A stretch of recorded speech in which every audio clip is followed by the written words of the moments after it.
ओम शांति। बहुत बहुत धन्यवाद बहन जी, बहुत लंबा चौड़ा परिचय दे दिया आपने।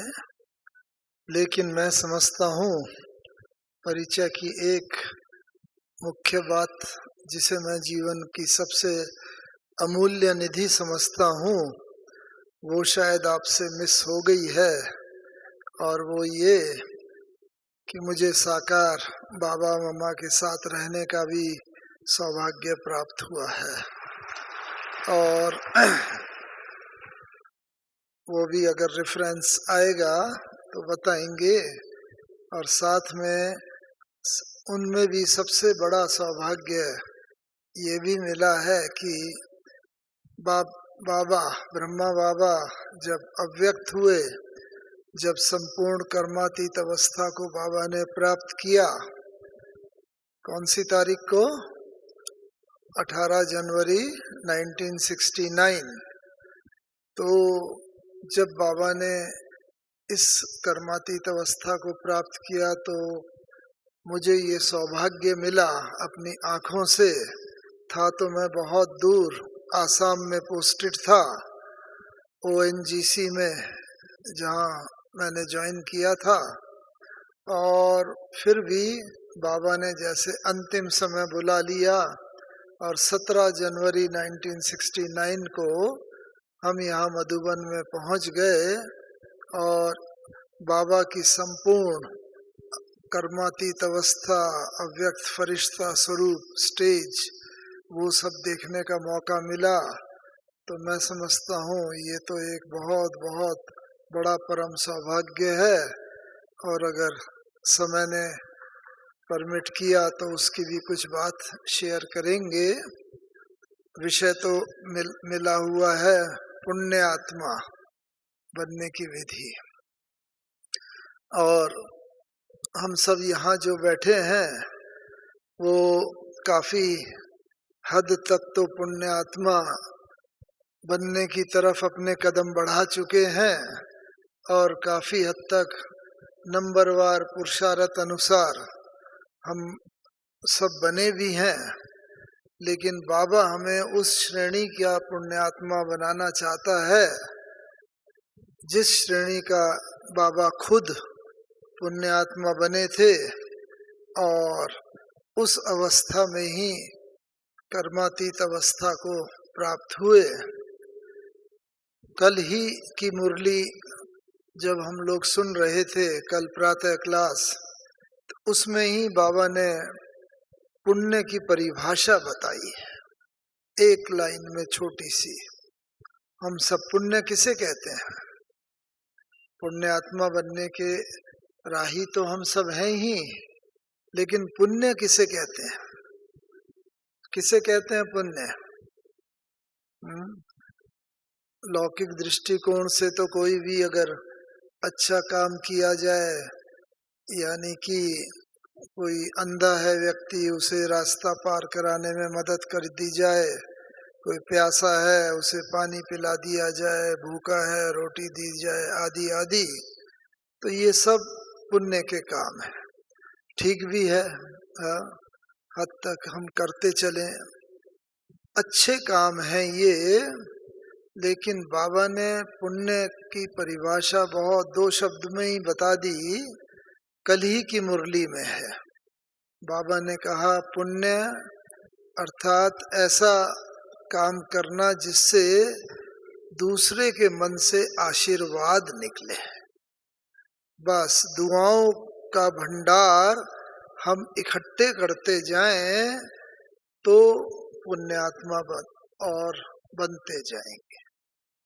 तो ये देखना है, चेक करना है। बाबा ने कल ही होमवर्क दिया कि मैं कितनी पुण्य आत्मा बनी हूँ, और मैं ऐसा कर्म तो कोई नहीं करती आत्मा जिसके द्वारा किसी को दुख मिले, क्योंकि दुख मिलेगा तो उसे तो वो तो मुंह से दुआ निकलेगी नहीं, उसके पुण्य आत्मा बन नहीं पाएंगे, वो तो नेगेटिव खाता जमा हो जाएगा। तो इसीलिए पुण्यात्मा बनने के लिए एक तो हमारे कर्म ऐसे हों जो दूसरों के मुंह से, सबके मुंह से दुआएं निकले, कल्याण की भावना निकले, शुभ भावना, शुभ कामना। तो ऐसा बनने के लिए हमें क्या करना चाहिए? तो हमारे सामने तो रोल मॉडल कौन कौन है यज्ञ में? हाँ, जो पुण्यात्मा बने हैं कौन है? सब जानते हैं, ब्रह्मा बाबा खुद ही रोल मॉडल है, जिन्होंने की इतनी सब यज्ञ की जवाबदारियां होते हुए भी सब लौकिक अनुभव करते। बाबा कहता देखो ये भी उल्टी सीढ़ी चढ़ा हुआ था, यानी कि अदर कुमार, और उसके बावजूद भी बाबा कितने समय में संपूर्ण बन गए? कितने साल में? हाँ, ये तो टिप होना चाहिए। हमारे यज्ञ की स्थापना कब हुई थी? 1936, 37 में, और 69 में बाबा संपूर्ण बन गए।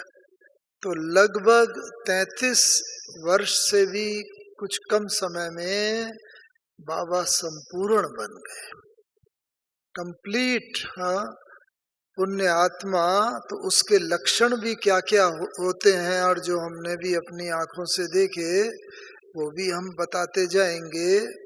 लेकिन मुख्य बात क्या होती है? पहली बात, अपने ऊपर अटेंशन, बस ये ही लत लगी रहे। जैसे विद्यार्थी होता है एग्जाम, और जो टॉप करते हैं अक्सर करके उनके इंटरव्यू वगैरह भी आते हैं, मीडिया वाले प्रश्न पूछते हैं तो वो बताते हैं मैं 10 घंटा पढ़ता था, 12 घंटा, पूरे साल भर पढ़ता रहा, आदि आदि। तो ये बस ये ही हमारी धुन लगी रहे, मुझे पुण्य आत्मा बनना है, कर्मातीत बनना है। और बाबा को भी यही था। ब्रह्मा बाबा साकार में तो यहाँ हम सबके सम्मुख थे, लेकिन सूक्ष्म वतनवासी ब्रह्मा भी हैं, आप सबको मालूम है। सूक्ष्म वतन में संपूर्ण ब्रह्मा। तो कई बार संदेशियां जब वतन में जाती थीं तो बाबा पूछा करते थे उनसे कि वहां जाकर देखना कि वो जो सूक्ष्म वतनवासी ब्रह्मा है, जो संपूर्ण ब्रह्मा है, उसमें और मुझ में क्या अंतर है। तो बाबा धीरे धीरे अपना ऑडिट भी करते चलते थे, अपने चेकिंग भी करते चलते थे, इतना अटेंशन था। तो जब संदेशी जाती थी और आती थी तो बताती थी बाबा बाकी तो सब बिल्कुल रूप रंग तो वही है, क्योंकि संपूर्ण ब्रह्मा, शक्ल तो कोई, हम भी जब संपूर्ण बनेंगे तो शक्ल तो कोई बदलेगी नहीं, लेकिन उनमें तेज बहुत है, लाइट बहुत है।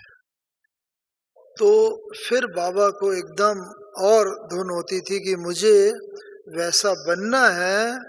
तो बाबा का हर कर्म पर अटेंशन रहता था कि कहीं किसी भी कर्म में कोई ऐसा नेगेटिविटी कुछ भी किसी भी प्रकार की था। तो ब्रह्मा बाबा भी साधारण, शुरू में हम लोगों की तरह ही सबके प्रवृत्ति मार्ग की तरह प्रवृत्ति थी, पत्नी, बच्चे, पोता पोती आदि सब कुछ थे, धंधा था, बहुत बड़ा हीरे जवाहरात का धंधा था, समाज के अंदर बहुत मान था, बाबा का सब कुछ था लौकिक। लेकिन सब होते हुए भी बाबा का ध्यान, जब से ये यज्ञ की स्थापना हुई तब से बाबा का ध्यान बस ये मुझे संपूर्ण बनना है, मुझे संपूर्ण। तो पहले तो जो उल्टी सीढ़ी चढ़ी हुई थी 63 जन्मों के विकर्मों को भस्म करना, नया खाता जमा करना पूरा, और पुराने सब संस्कारों को खत्म करना, ये सब सिर्फ 33 वर्ष में ही बाबा ने कर लिया। तो इसीलिए अब हमें ये देखना चलना है कि हमारा भी अपने ऊपर इतना अटेंशन है। बाबा का कितना अटेंशन था, आप सबने सुना है कि पढ़ा भी होगा जीवन कहानी में, बाबा ने पक्का किया मैं आत्मा हूँ, मैं आत्मा हूँ, निर्मला आत्मा है, परिवार के सदस्य आदि आदि। तो इतना अटेंशन हमारा भी है कि हम जिस लौकिक अलौकिक परिवार में और जहाँ भी रहते हैं, सब आत्माओं को उस रीति से देखते हैं, प्रकृति में देखते हैं। ये भान रहता है, ये आत्मा है, ये शरीर नहीं है। भले पुरुष रूपी वस्त्र या स्त्री रूपी वस्त्र पहना है, लेकिन ध्यान यही रहे कि मुझ आत्मा को, ये आत्मा इनके साथ कार्य व्यवहार के निमित्त बनना है, और बस मुझे लक्ष्य यही है कि वापस घर जाना है कर्मातीत बन के। तो एक तो हमारे मन में ये अटेंशन इतना बड़ा तगड़ा रहे हर समय कि मुझे संपूर्ण बनना है। जब लक्ष्य होता है तो सब बातों से ध्यान कम हो जाता है, हट जाता है और इधर रहता है। इसीलिए, और इसका प्रमाण क्या, हम बनते तो जा रहे हैं, प्रमाण क्या, तो हमें अनुभव है 6-7 साल का, क्योंकि जब ज्ञान में आए तो बस बाबा के पास जब जाते थे तो बाबा आओ बच्चे, आओ मीठे बच्चे, ऐसा कह के बाबा हाथ फैला देते थे, और हम लोग बस बाबा की बाह में जाते ही अशरीरी बन जाते थे, विदेही बन जाते थे। क्यों?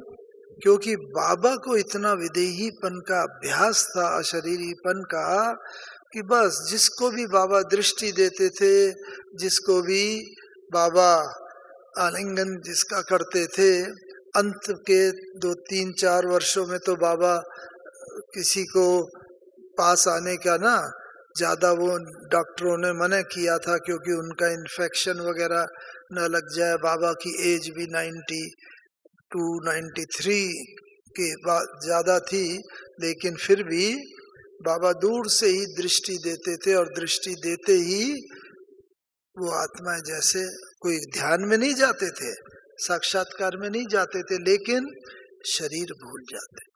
तो पहली बात तो यही है कि ये हम चेक करते चलें, हम सबको आत्मिक दृष्टि से देखना है, और जितना जितना हम आत्मिक दृष्टि से देखते चलेंगे, उनको दृष्टि देंगे, तो वो आत्माएं भी विदेही बनती जाए। ये कैसे होगा? इसके लिए सबसे बड़ी बात है, जो बाबा ने भी अनुभव किया शुरू में कि ज्ञान में तो आ गए और यज्ञ की स्थापना भी हुई, लेकिन मन बाबा का भाग जाता था।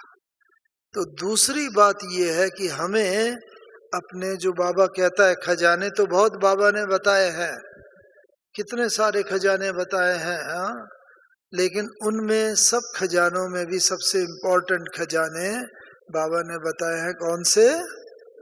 संकल्प और समय का खजाना। यानी कि मन के अंदर संकल्प होते हैं, और संगम युगी समय का खजाना, ये दोनों खजाने बहुत वैल्यूबल है, इनको वेस्ट नहीं करना है। और संकल्प से भी सूक्ष्म और क्या चीज है? वृत्ति हमारे अंदर। क्योंकि इस जन्म का तो हम सोच सकते हैं, याद है मन के अंदर जो विचार, लेकिन पिछले 63 जन्मों के तो हमें कुछ याद नहीं है, 62 जन्मों के। तो इस कारण से वो सब एक जैसे सबकॉन्शियस माइंड में या हमारे आत्मा के अंदर वृत्ति में बिल्कुल नीचे जैसे हैं, लेकिन समय समय पर वो संस्कार कई बार जागृत हो जाते हैं। आप कहोगे ये तो मन में ना चित्त में कुछ बात नहीं थी, लेकिन सडनली ये संस्कार कैसे मुझ में जागृत हो गया? क्यों? क्योंकि संस्कार नीचे पड़ा है, तो वो ही उसी को ही बहुत सूक्ष्म रूप में, जैसे अगर हम वृत्ति अगर कहें, तो ये हमारी वृत्ति को हमें चेक करते चलना है। और उस वृत्ति को चेक हम कब कर सकते हैं? ज्यादातर करके या तो अपनी स्वप्न अवस्था में, अपने स्वप्नों के द्वारा, या अपने जो संकल्प के अंदर जो सूक्ष्म संकल्प समय प्रति समय कोई बात होती है, उसके ऊपर अटेंशन रखते हुए तो उसके द्वारा हम चेक कर सकते हैं। इसीलिए आगे तो हमें बढ़ना ही है, लेकिन आगे बढ़ने के साथ एक दूसरी चीज है ये चेकिंग। चेकिंग अगर करते चलेंगे तो पता चलेगा हमारा रास्ता सही है या उतना सही नहीं है जितना होना चाहिए। आज इतने ऊपर ग्रहों के ऊपर वैज्ञानिक लोग भी मंगल ग्रह तक भी रॉकेट वगैरह भेज दिए हैं अपने।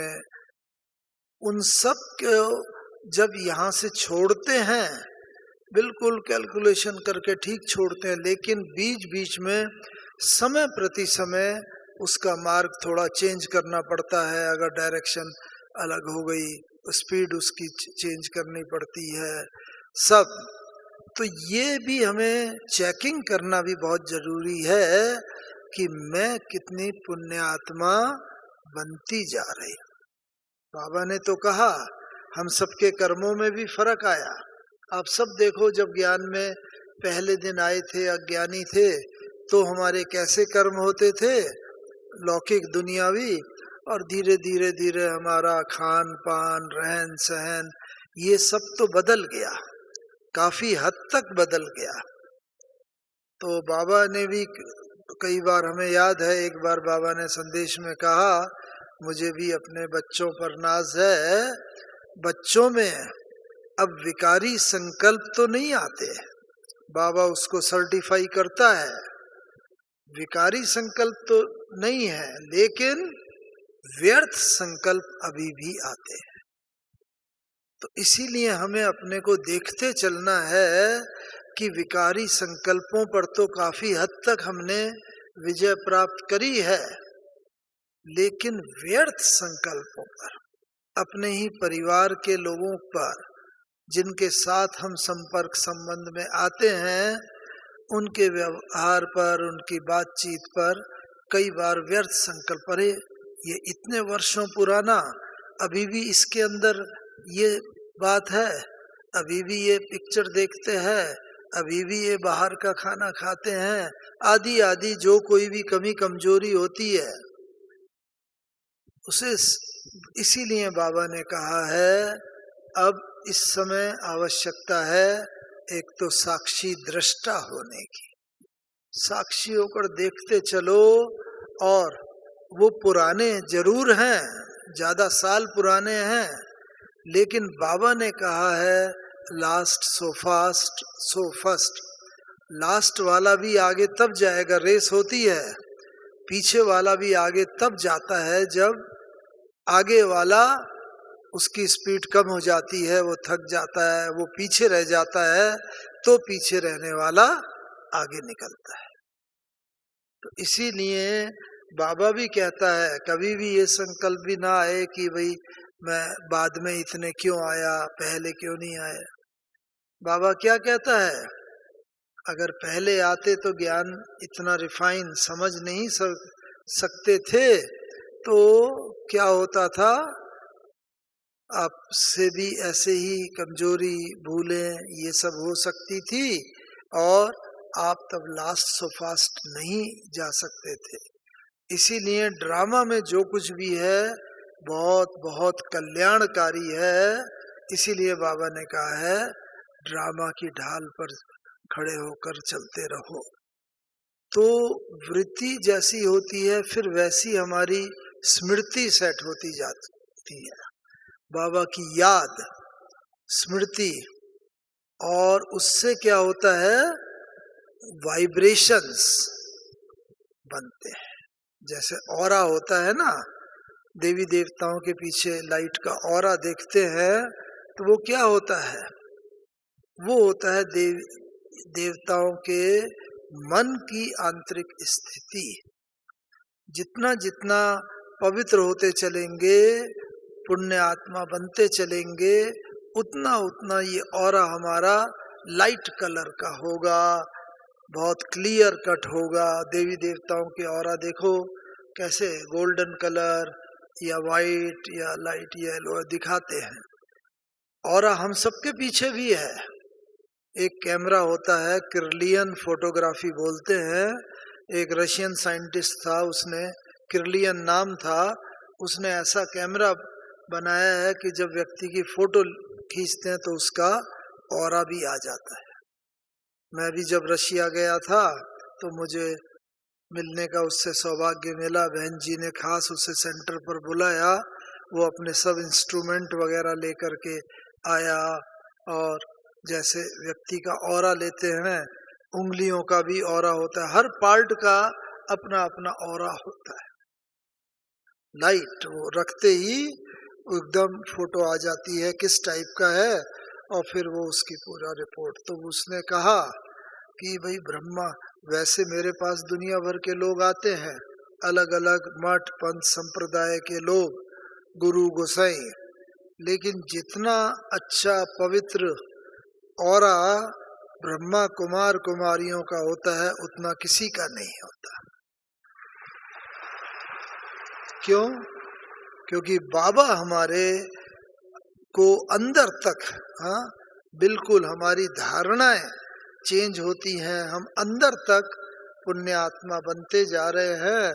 बाहर के लोग जो और होते हैं उन सब में वो भी पुरुषार्थ करते हैं, नंबरवार सबका होता है, लेकिन हम लोगों का डायरेक्ट परमात्मा से संबंध है, परमात्मा की शक्ति हमें मिल रही है, इसीलिए हमारा ऑरा जितना क्लीन होता जा रहा है। हाँ, द्वापर युग से साधु सन्यासियों के ऑरा भी काफी हद तक, क्योंकि भक्त आत्मा थे तो काफी हद तक अच्छे थे, सतो प्रधान ना भी हों, सतो जैसे भी थे, लेकिन आज की तरह तमो प्रधान 90%।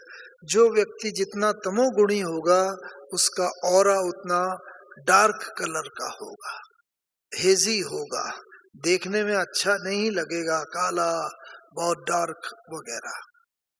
लेकिन जो व्यक्ति जितना पवित्र होता जाता है, पुण्य कर्म करके पुण्यात्मा बनता जाता है, उतना उतना उसका ऑरा बहुत स्पष्ट, साफ, क्लीन होता चला जाता है।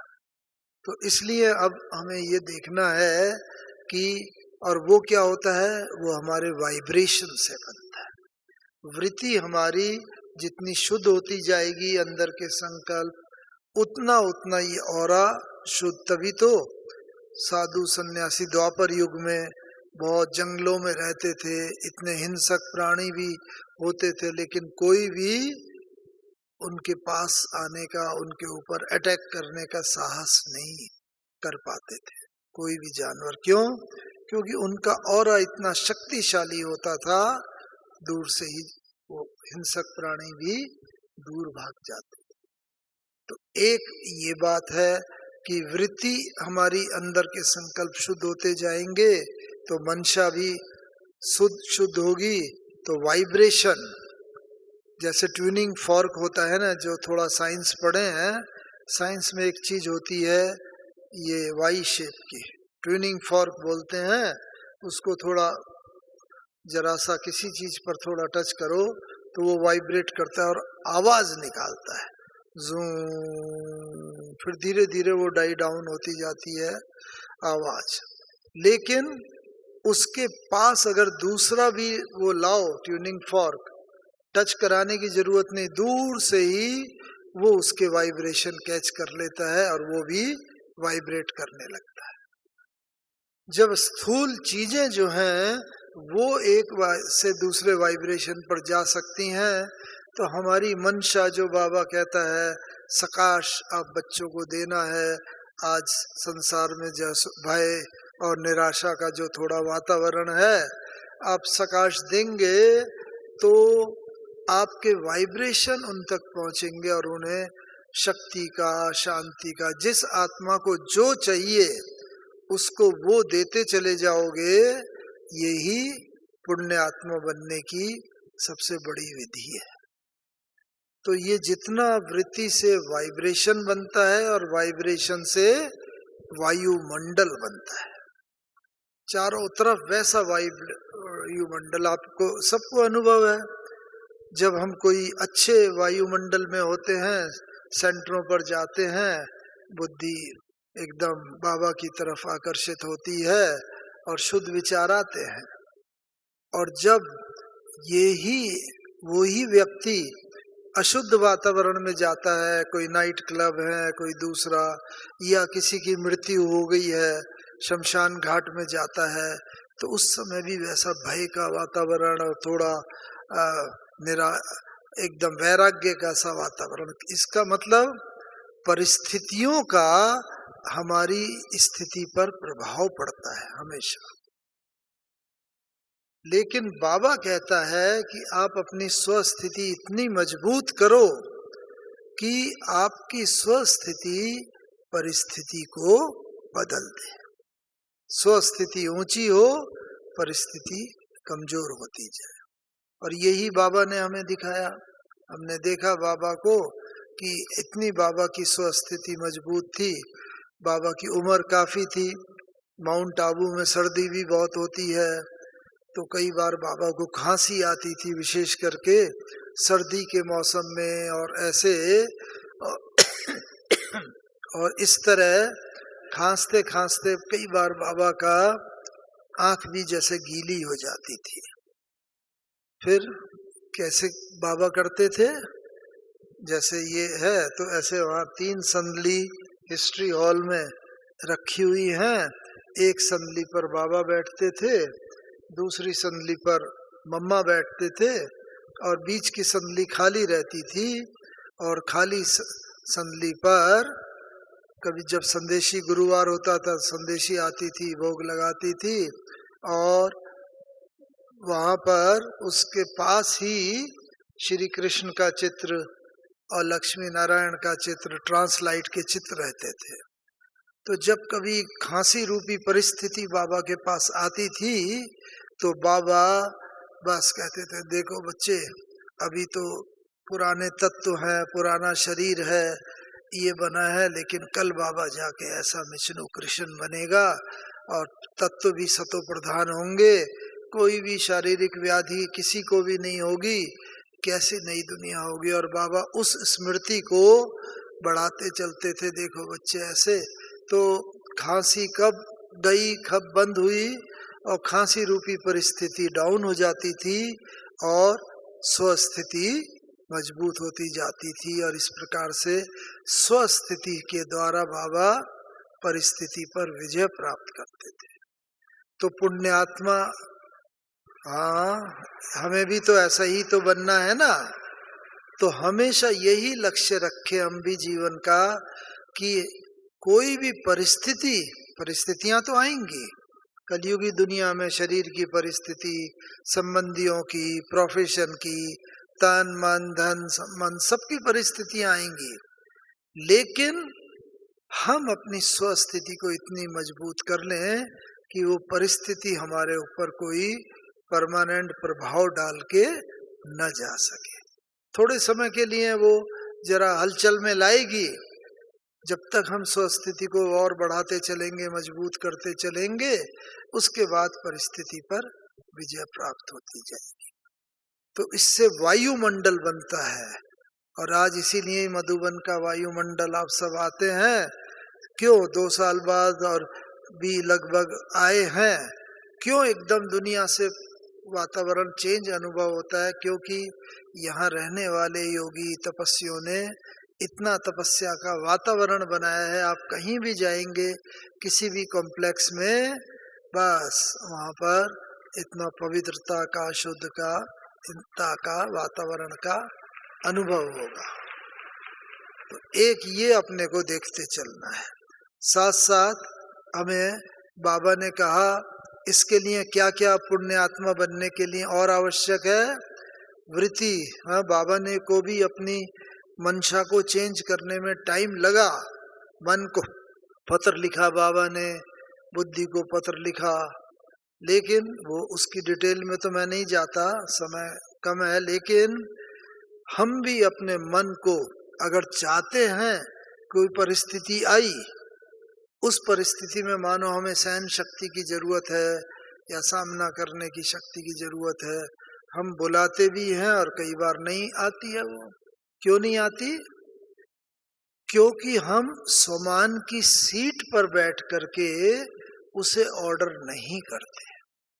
कोई ऑफिसर होता है, पॉलिटिशियन होता है, जब तक अपनी सीट पर बैठा है तो सब उसका ऑर्डर मानेंगे, लेकिन जब वो सीट से उतर जाता है, ट्रांसफर हो गया, रिटायर हो गया कुछ, तो उस सीट पर बिना बैठे हुए वो जितना भी ऑर्डर करे कोई नहीं मानेगा। इसीलिए हमें भी बाबा ने इतने सोमानों की माला दी है, 100 से अधिक सोमान है। बाबा कहता है ऊपर जाएंगे तो लिस्ट में भी 108 सोमान लिखे हुए हैं और कईयों के आप सबके पास होंगे। मैं आत्मा हूँ, सर्वशक्तिवान की संतान हूँ, मास्टर सर्वशक्तिवान हूँ, विजयी रतन हूँ, कल अब पहले भी मैंने विजय प्राप्त की थी, मैं माला का मणका हूँ, बाबा आपका थैंक्स। बहुत मतलब पॉजिटिविटी, और ऐसे ऐसे सम्मान की सीट पर स्थित होकर के जब हम शक्ति को ऑर्डर करते हैं, शक्ति तुरंत, वो तो हमारी दासी है ये शक्तियां, तो वो तुरंत दौड़ी दौड़ी आते हैं और बस आके फिर जैसे ही हम संकल्प करते हैं इस वक्त मेरे पास ये परिस्थिति आई हुई है और इस परिस्थिति से बाबा मुझे निकालो। बाबा ने शब्द भी दिए, मेरे बाबा मेरे साथी आओ आओ मेरी रक्षा करो, आओ बाबा मुझे इस परिस्थिति से निकालो। हमारा तो जीवन में अनुभव है, 50 बार इतनी परिस्थितियां भी आई, विकट भी आई, लेकिन जैसे ही बाबा को पुकारा सच्चे दिल से तो बाबा हमेशा कहते हैं मैं बच्चों की रक्षा के लिए बंधा हुआ हूं। ऐसा हो ही नहीं सकता कि बच्चे बुलाए और मैं ना आऊं, नहीं, यही तो संगम समय है जब बाप और बच्चों का, लेकिन बच्चे मुझे यूज नहीं करते। और जब परिस्थिति बहुत विकट हो जाती है, चारों तरफ द्रौपदी की तरह, जब द्रौपदी का चीरहरण हो रहा था तो द्रौपदी ने बोला कि भगवान आपने आने में इतनी देरी करी, तो उसने क्या बोला कि हे द्रौपदी तुम याद करो तुमने पहले किसको याद किया? पहले अपने पतियों को, 5 पतियों को याद किया, जब वो भी निगाह नीचे किए बैठे रहे क्योंकि कौरवों से हार गए थे। भीष्म पितामह को याद करा, जब गुरु द्रोणाचार्य, सबको याद किया। जब कहीं से भी मदद नहीं मिली तब उसने अंत समय में हे प्रभु भगवान रक्षा करो, तो तब उन्होंने कहा कि मैं दौड़ा दौड़ा आया और तुम्हारी रक्षा की। इसीलिए बाबा कहता है जब कोई परिस्थिति आए तो सीधा मुझे पुकारो। हाँ, लौकिक का अगर मदद मिलती है, मदद लो, सहारा लो उनका, लेकिन पुकारो बाबा को ही। और वो भी क्यों द्रौपदी की रक्षा करी? बाबा 1 का लाख गुना करके देता है। द्रौपदी ने भी ये कपड़े का बीज बोया था, सुना था होगा भक्ति मार्ग में ना, जब कृष्ण जी की उंगली कुछ आ गई दरवाजे में या किसी में कट गई, खून निकल रहा था, तो बाकी सब तो दौड़े पट्टी लाओ, ये करो वो करो, उसने द्रौपदी ने तुरंत ही बस साड़ी का किनारा काटा और बांध दी पट्टी के रूप में। तब भगवान ने कहा था बीज 1 का लाख गुना करके तुम्हें समय पर दूंगा द्रौपदी। और हर बच्चे के लिए ये वैलिड है कि हर बच्चा जब यहाँ पर अपना बीज बोएगा, तन मन धन समय संबंध कोई भी, तो समय पर बाबा बंधा हुआ। अगर बीज ही नहीं बोएंगे तो पेड़ कहां से निकलेगा? तो हर चीज का, सेवा का, हर चीज का हम बीज, भले चाहे छोटे से छोटा, बाबा ने कहा है गरीब का 1 पैसा भी अमीर के लाख के बराबर है। तो ये ना सोचा अरे इतने कम से क्या होगा, लेकिन वो बीज तो है, उसका अनेक गुना करके बाबा हमें यही रिटर्न करता है और विकट परिस्थिति से हमें बचाता है। तो यहाँ पर अभी हमें देखते चलना है कि हमें ऐसा हो, तो इसीलिए हमें एक बाबा को हर परिस्थिति के लिए वो करना है याद। फिर बाबा ने कहा इसमें बाबा को वही बच्चे अच्छे लगते हैं जो श्रृंगारित रहते हैं, सबसे अच्छा श्रृंगार कौन सा है? अव्यक्त मुरली में बाबा ने कई बार बताया। हाँ, ताज, बोली ताज तखत और तिलक का श्रृंगार। जिसका ये होता है ना, ताज पहना हो, तिलक विलक लगाया हो और तख्त पर बैठा हो सिंहासन पर, वो श्रृंगार सबसे अच्छा होता है। ऐसे ही बच्चों को बाबा ने भी कौन सा ताज दिया है, कौन सा तख्त, वो सब मालूम है। जिम्मेवारी का भी ताज है, और यहाँ पर जो ताज है, एक तख्त बाबा ने बताया बाप दादा के दिल का तख्त, और जो तिलक है वो स्वस्मृति का तिलक, कि मैं आत्मा हूँ, आत्मिक स्वरूप की स्मृति का तिलक। और ताज जो है बाबा ने बताया है यहाँ पर, तो इस समय वर्तमान समय जैसे जिम्मेवारी का ताज है सतयुग में, वो डबल ताज मिलेगा, तो प्योरिटी का ताज, तभी देवी देवताओं को वो प्योरिटी का ताज दिखाते हैं। तो बच्चे अगर श्रृंगारित रहेंगे ना, तो वो पोजीशन का सूचक है, और पोजीशन वाले पर कोई व्यक्ति अगर अकेलेपन में हाथ नहीं उठाता है। कभी भी जब वो व्यक्ति जब अकेला होगा और वो करने वाले, घात करने वाले ग्रुप में होते हैं, तब उस पर वार होता है। तो हम अकेले का है, ताज तख्त तिलक सब ये मेरे रक्षक हैं, धारण किए हुए रहते हैं, तो माया का कभी भी वार नहीं हो सकता। इसीलिए एक इसके लिए ये चाहिए हम श्रृंगारित रहे। साथ में और क्या चाहिए? इसमें हमें आत्मविश्वास होना चाहिए। मैं नहीं बनूंगा तो कौन बनेगा? बाबा, कल पहले भी आपने मुझे बनाया था, अभी भी आप बना रहे हो, और कलप आप इसी तरह बनाते रहोगे। मैं विजयी रतन हूँ, मैं, मेरे माथे पर विजय का तिलक आपने दिया हुआ है। बाबा बहुत थैंक्स। बस बाबा का गुणगान भी करते रहें, और अपनी कमी कमजोरियों को कभी भी न लाने दें। हैं तो हम सब में, लेकिन हमेशा उसका वो करें, बाबा आप मुझे मास्टर सर्वशक्तिवान बना रहे हो, मैं मास्टर व सर्वशक्तिवान हूँ, मेरे सामने कोई समस्या नहीं।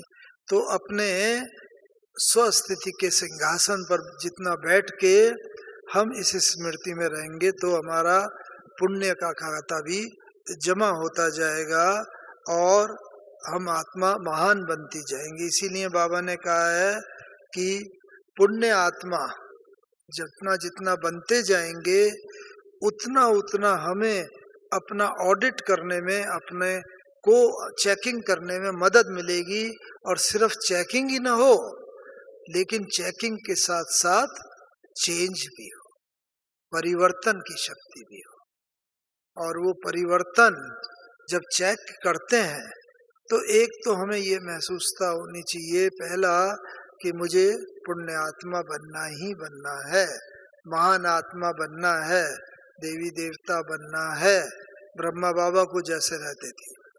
और उसके लिए बाबा ने कई ड्रिल बताई हैं, और एक जो लेटेस्ट ड्रिल बाबा ने बताई थी, कभी निराकारी स्वरूप की स्मृति में आओ, कभी सूक्ष्म वतनवासी, यानी कि कभी फरिश्ता बनो।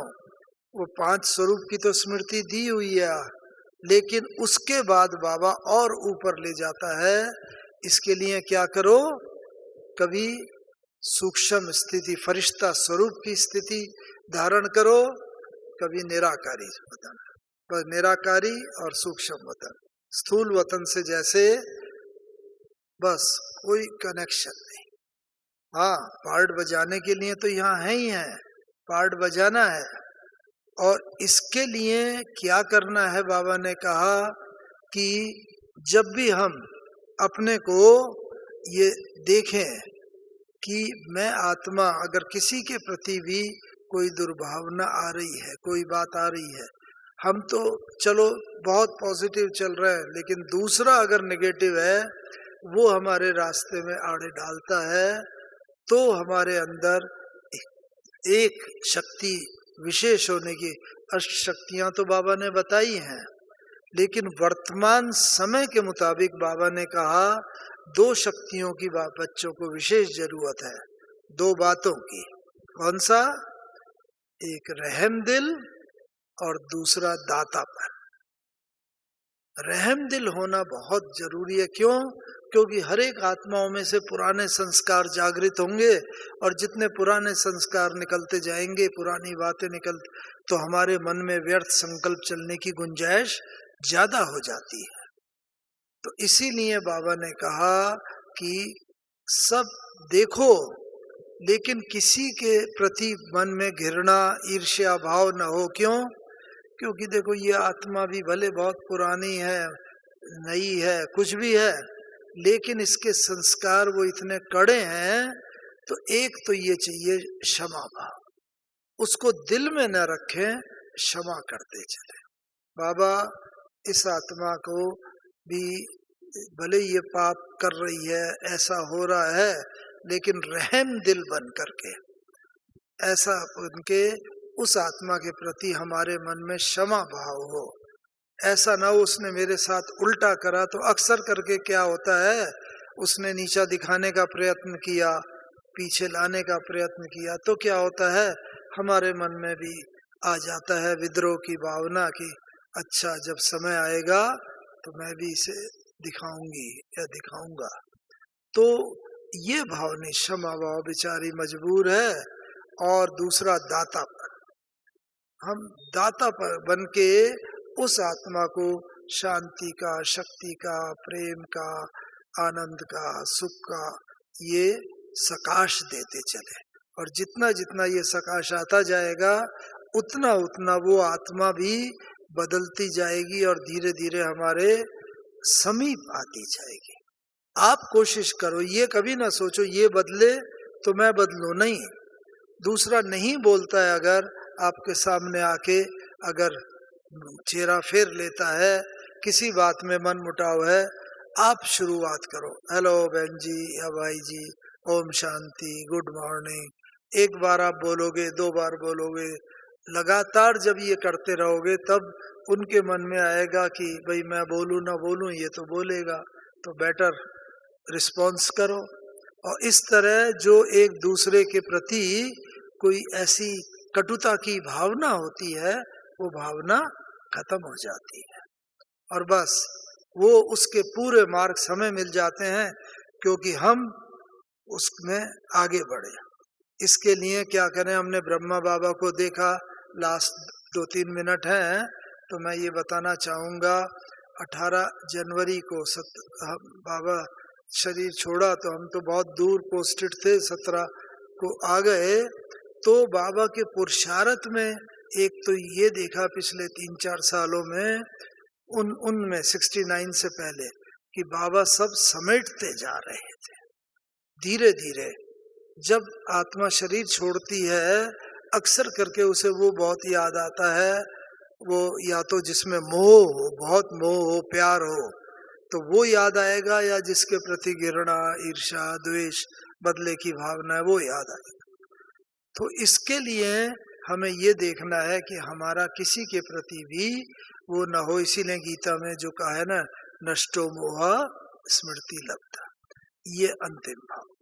तो एक तो बाबा धीरे धीरे सब समेटते जा रहे थे। दूसरी बात, हमारा जब शरीर छूटे तो इच्छा मृत्यु हमारी हो। अगर हम भी दुनिया की तरह मर गए, अर्थक्वेक आया, फ्लड आया, सुनामी आई और ये बिल्डिंग गिरी और इसके नीचे दब के मर गए, तो हम में और दुनिया वालों में फर्क क्या हुआ? हमने देखा बाबा को कि बाबा अपनी इच्छा से जैसे शरीर छोड़ा, क्योंकि बाबा बिल्कुल समेटते जा रहे थे। और 17-18 जनवरी को जो 2-3 काम पेंडिंग पड़े हुए थे, फटाफट बाबा ने निपटाए, क्योंकि बाबा को आभास हो गया था कि बस आज मेरा बच्चों से मिलने का ये अंतिम दिन है। तो इसीलिए बाबा ने सारे जो भी पत्र पेंडिंग पड़े हुए थे, उन सब पत्रों के उत्तर दे दिए। किसी बच्चे को ये संकल्प ना हो कि पत्र का उत्तर नहीं आया, क्योंकि तब ईमेल या ये सब इलेक्ट्रॉनिक ये गैजेट्स तो होते नहीं थे, तो पत्रों के उत्तर दे दिए। बाबा हमारा जो बिल्डिंग एक है नक्की लेक के पास, जिसमें म्यूजियम है, वो बात चल रही थी लेने की, लेकिन हमारे पास इतने साधन नहीं थे, तो उस दिन बाबा ने वो कर दिया, अच्छा इसको भी लेकर के यहाँ सेवा स्थान बनाया जाए। और रोज रात्रि क्लास होती है 9 बजे, उस दिन बाबा ने पहले ही बोल दिया, बस आज बाबा 7 बजे क्लास लेगा, सब बच्चों को कह दो 7 बजे तक आ जाए और खाना खा करके आए, भोजन करके आए। क्योंकि बाबा को मालूम था उसके बाद क्लास के बाद तो बाबा गुड बाय कहने वाला है, जाने वाला है, अपना बाबा को आभास। लेकिन बाबा ने किसी बच्चे को जरा भी ये प्रकट नहीं होने दिया, क्योंकि फिर बच्चों के संकल्प चलते, निगेटिव संकल्प चलते। तो इसीलिए उस दिन बाबा ने 7 बजे रात्रि क्लास कराई। और उस दिन बाबा को एक बार भी खांसी नहीं आई, गला साफ करने की जरूरत नहीं पड़ी, जो इस बात का सूचक है कि जब हमारी भी अंतिम कर्मातीत अवस्था होगी, हम जब पुण्य आत्मा बने पूर्ण बन जाएंगे बाबा की तरह, तो हमारे भी कर्म भोगों के ऊपर योग बल संपूर्ण रीति से विजय प्राप्त कर लेगा। तो शरीर के कर्म भोग ये हमारा लास्ट पेपर है। शरीर के आएंगे बचे खुचे कर्म भोग, क्योंकि और तो कुछ साथ में होगा नहीं। सबके पास आए, दादियों के पास, बाबा के पास, मम्मा के पास। इस संदर्भ में मैं मम्मा की एक बात सुनाना चाहता हूँ कि मम्मा ने जब शरीर छोड़ा तब तो बाबा थे। तो मम्मा जब ऊपर गई तो सूक्ष्म वतनवासी ब्रह्मा बाबा, शिव बाबा बैठे हुए थे। तो बाबा ने कहा, बच्ची तुम कर्मातीत अवस्था का अनुभव करके आई? तो मामा चुप रही। मामा ने कहा, नहीं बाबा, मैंने तो कर्मातीत अवस्था का अनुभव नहीं किया। तो जाओ जाओ बच्ची, अभी तुम्हारा शरीर हिस्ट्री हॉल में रखा है और वहां जाओ, उस शरीर में प्रवेश करके कर्मातीत अवस्था का अनुभव करके उसके बाद आओ। तो मामा को नीचे भेजा। मामा नीचे आई और फिर थोड़े समय के बाद जब ऊपर गए तो वापस, तो बाबा ने कहा, बच्ची अनुभव किया कि नहीं बाबा? क्यों बच्ची? कि बाबा जब मैं गई तो शरीर तो ठंडा पड़ चुका था बिल्कुल। शरीर के अंदर गई, कोई भी कर्मेंद्री काम नहीं कर रही थी। आंख खोलने का प्रयत्न किया तो आंख भी नहीं, कान भी नहीं, तो कर्मातीत अवस्था का तो मैं अनुभव नहीं कर पाई। तब बाबा ने कहा, देखो बच्ची, कर्मातीत अवस्था का अनुभव नहीं किया ना, तो अभी जाओ फिर पुनर्जन्म लो और तब बच्चे अगले जन्म में पुरुषार्थ करके जब कर्मातीत अवस्था को प्राप्त करोगी, तब तक बाबा भी सूक्ष्म वतन में यहाँ है और तब सब बच्चे और तुम हम सब इकट्ठे चलेंगे। तो देखो बाबा भी बैठा हुआ है और मामा ने भी कर्मातीत अवस्था का अनुभव नहीं किया, तब तक मामा भी ऊपर नहीं गए वतन में, और तब तक हम कोई भी नहीं जा सकता परम धाम में जब तक हम भी कर्मातीत अवस्था प्राप्त करके इतने पवित्र बन जाएं जिस स्थिति में हम ऊपर से आए थे। तो इसीलिए हमें वैसी ही पवित्र पुण्यात्मा स्टेज को प्राप्त करना है। इसलिए लक्ष्य ये रहे, कभी भी ये ना आए शरीर में व्याधि है, रोग है, शोक है, कहीं संबंध में अरे भाई इससे तो ये शरीर छूटे, नया शरीर लेंगे। नहीं, नया शरीर अगर मिलेगा वो तो 8-10 साल सब बेकार हो जाएगा। इसीलिए हर परिस्थिति में ये शरीर बहुत बहुत वैल्यूबल है, इसको हम संभाल के रखें, इससे पुरुषार्थ करें और फिर हम कर्मातीत अवस्था को प्राप्त करें। तो बाबा ने 18 तारीख को हमने देखा, एक बार भी खांसी नहीं आई और उसके बाद न कफ की क्लियर करने की जरूरत पड़ी। फिर बाबा गए। अच्छा, बाबा बच्चों से छुट्टी लेता है, विदाई लेता है, दरवाजे पर खड़े होके बाबा ने छुट्टी ली और फिर बाबा शरीर छोड़ के जैसे अव्यक्त हुए, दादी जी के हाथ में हाथ। तो इस तरीके से हम भी अपनी इच्छा से शरीर छोड़े, और इच्छा से कब शरीर छूटेगा वो तो एक क्लास बहुत अलग है कि इन 5 तत्वों के ऊपर विजय प्राप्त करेंगे, लेकिन अभी नहीं लेते।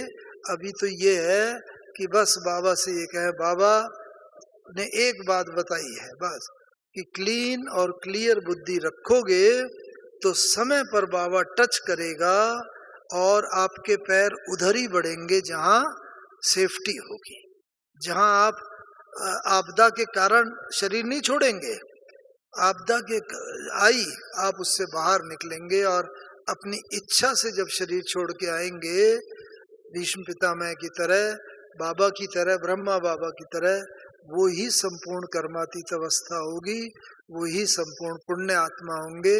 और इस प्रकार से आप सब, फिर हम सब परम धाम इकट्ठा चलेंगे और फिर परम धाम के बाद सतयुग में बाबा के साथ नई दुनिया में पार्ट बजाने आएंगे।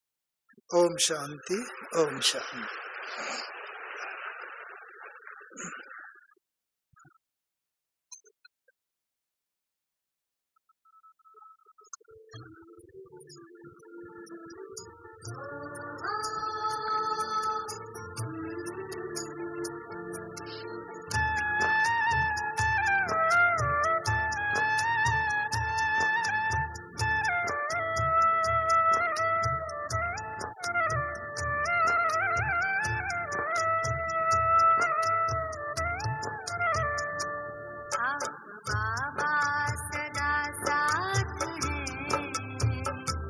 अब हमें और क्या चाहिए,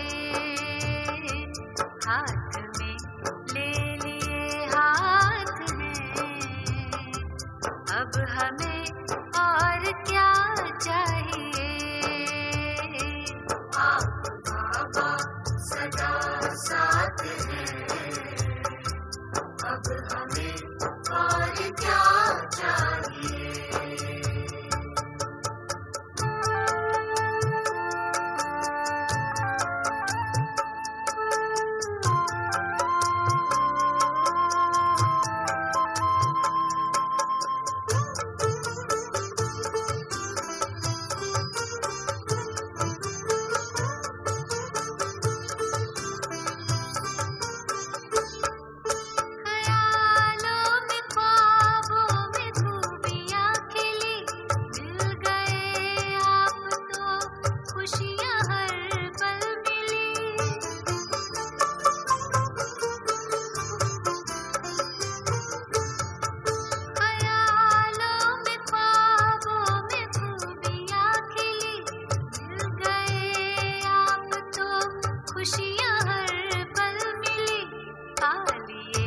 स्वर्ग सा